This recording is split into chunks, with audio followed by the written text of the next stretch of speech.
had the wonderful experience of being with Janos Starker for a few lessons in Bloomington, Indiana. He's a cello pedagogue and, well, pretty famous cellist from Europe. And he lived to a very ripe age, and he passed a couple years ago. But yeah, he lived a long time, so he had many students and uh, was a wonderful influence on bringing sort of the modern touch to cello playing. I think his most famous recording to me is his Kodai cello sonata performances. I think he sort of championed those. This is a native Hungary, so I hadn't heard the piece before. I heard Starker play it, and yeah, great piece.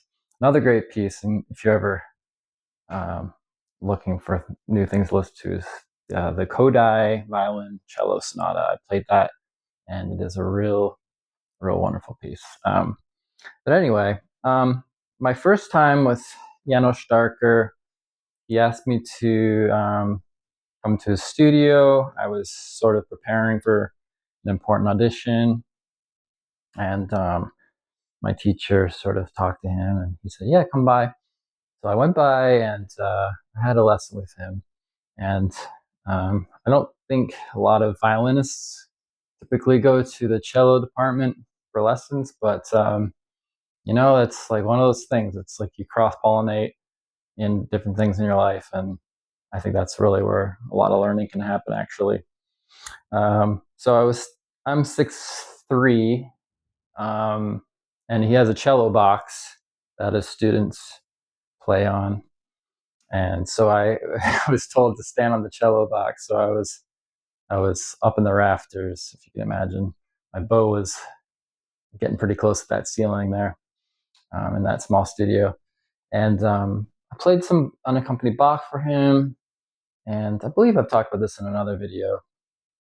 Is it's an amazing interpretation he had of one of the Bach pieces. I just had no idea.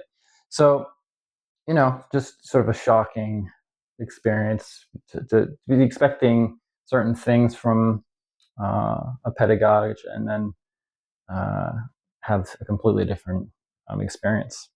Um, Pretty amazing.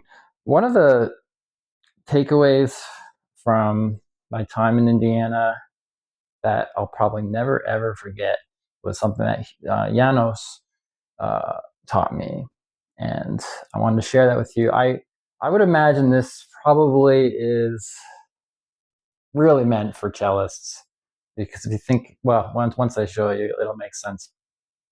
Um, but I sort of took it as sort of a way of relaxing the upper body. So maybe it could be applied to even keyboard playing, certainly violin playing, because even though there's stretches that I do to sort of trying to maintain good shoulder and elbow and wrist health, uh, this was one where I didn't come up with, but maybe it sort of got me thinking about how to relax. And especially, I'm not a very tense player, but it's once if you clock the hours in your practice room, you're going to be facing little niggles in your muscles and things like that. So you gotta hedge. You gotta do your best to like stay healthy. So before I pick up the fiddle before a violin session, Janos Starker, he said to do this exercise. So he said to shrug and sort of get your arms a little loose, but my shoulders are shrugged against my neck and ears here, and then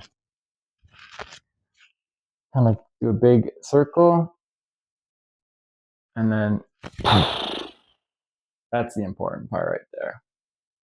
Is just feeling no more tension in the neck. So let me do that again. Hike, hike it up.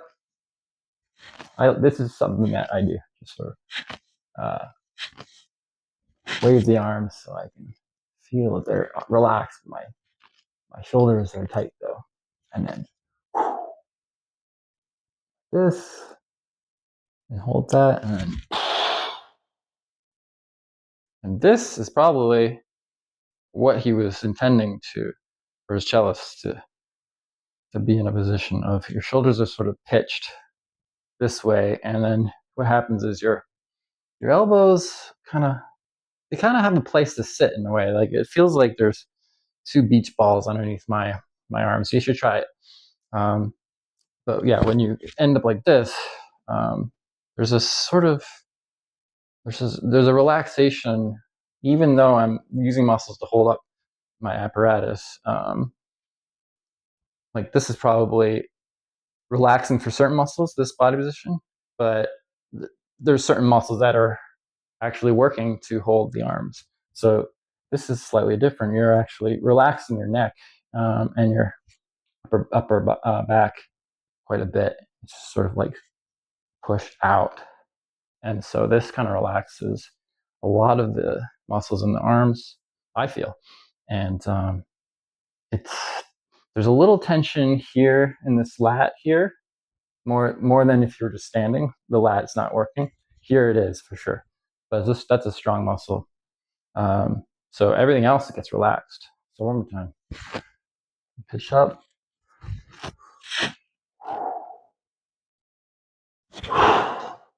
And you can add the breath too. I think that's important. It's sort of it's a leading indicator of how you should be feeling, right? So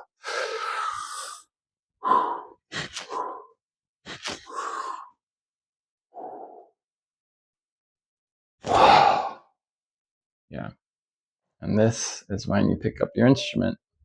And the idea is, I'm not a cellist, obviously, so it doesn't hold, but it does, everything kind of applies. The cello is, the viol is supposed to be played here, cello here. They're supposed to be in the same family. There's obviously little differences on how we hold things. In an extreme, like Paganini style, like everything is quite this way. But some of the old timers from before chin rest and things like that, there was it was kind of erroring in more like viol way of holding things. You would be without, if you go way, way back, you wouldn't even have a chin rest. So there's sort of, it's getting kind of low. So the cello, viol, violin, right? Not too different. So this exercise is excellent for sort of priming your practice. And if you feel tight, put your instrument down. I'm pretty much addressing violinists here, but this could apply to a lot of things, a lot of people. Put your instrument down, step away from your keyboard if you're a keyboard player, and just if you're feeling a little funny,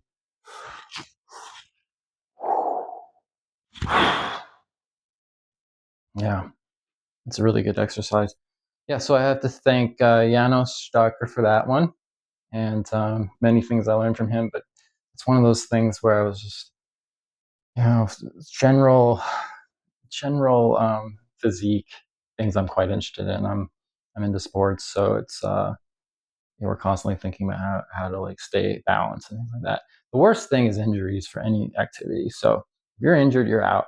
And if you're tweaked, I think Hillary Hahn is dealing with a neck injury. She's a little tweaky on the neck or something. It happens. A lot of violinists, after years of playing, can start developing funny